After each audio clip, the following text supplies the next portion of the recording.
On February 28th, 2017, an amazing open-world game came out that set a new standard, as far as I was concerned, for the open-world genre. It was years in development and was a visual marvel. By many counts, it was the best-looking game ever created, and it had a compelling story and gameplay loop to back up its incredible visuals. 3 days after that, the Nintendo Switch launched with The Legend of Zelda Breath of the Wild, and I was honestly a little sad by the timing because I thought the majesty of Horizon Zero Dawn would take all of the wind out of Zelda's sails. Zero Dawn was so good, how could Zelda hope to compete? Well, not only did Breath of the Wild hold up on its own, but it instantly became my favorite game of the year and one of my favorite games of all time. And now, 3 playthroughs and well over 100 hours of gameplay later, I'm prepared to say this is my favorite game ever. That could change day to day. There may be something else that I could revisit and would overtake it, but for my money, right now, I had to say, it's Breath of the Wild. In this multi-part series, I'm going to go over some of the elements that cement this as such a great game. I'm playing through the game again, and am going to cover 1 or 2 topics per video as we go.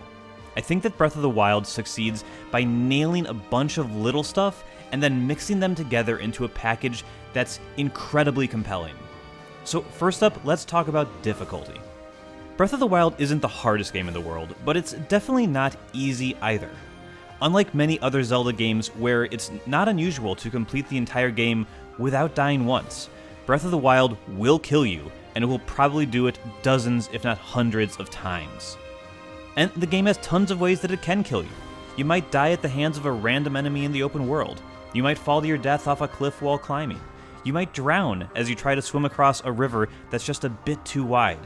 You might freeze to death on a mountain. You might burn to death in a volcano. You might get sniped by a guardian in a wide open field with nowhere to hide. There are plenty of ways to go, and all of these possibilities constantly keep you on your toes as you navigate the game world. You simply look at the open world differently when there is a sense of danger around it. It makes you weigh your options before fighting a group of enemies, since you know that one bad move could lead to them clubbing you to death. It makes you choose your path to the next location carefully, since going the more direct route might mean going through some snow-covered mountains that are too cold and will freeze you to death in seconds, so you have to go around. The sense of danger is drilled into you very early on, as you will probably die at the hands of the lowest level enemies in the game within the first 15 minutes. You only have 3 hearts of health, and unlike early game enemies in most Zelda games that do a quarter heart's worth of damage at a time, these enemies can take you down in 1 or 2 blows. You'll gain confidence as the game goes on, and you figure out how to fight these guys without taking a hit, but you won't have these skills right away, and you'll think twice about approaching any enemy early on. The challenge was off-putting at first, but the more you play the game, the more you see how the designers use challenge to effectively push you in certain directions. The game gives you the Destroy Ganon objective early on, and you theoretically could run straight at the castle and try to take him on, but you're gonna die pretty quick doing that. Instead, you can visit some safer spaces and let yourself learn how to play the game and gain more tools that you can use to survive in more situations. Much like the Dark Souls series, where learning how to play the game well is more important than any power-ups you can collect, Breath of the Wild forces you to learn how to play smart. Even when you have 20 hearts and tons of weapons, there are still going to be normal enemies in the world that can take you out in a few seconds if you're not careful. This constant challenge makes you approach each combat encounter carefully. You find yourself trying to think of smart ways to approach each situation. You'll be scoping out encampments from afar to see what enemies are there, what weapons they're using, and what environmental elements are around that you can exploit to get the upper hand. This could be a whole video in and of itself, but the game does a masterful job of setting up situations where you can do really fun and unique things to kick off fights. Maybe you want to shoot a fire arrow into the grass the enemy is standing in, and they take a bunch of fire damage and run around like maniacs. While they're scrambling, you could steal their weapons so that when they put out the fire, they're defenseless against you. Or maybe you want to push a boulder down a hill and smash a couple smaller guys. While it's rolling down, you can also throw a bomb down there to knock the big guy off his feet. Then you glide in from above and slam your sword into someone for extra damage. There are tons of ways to do things, and each encounter is a chance to do it a different way based on your current crop of weapons, the enemies present, and the terrain.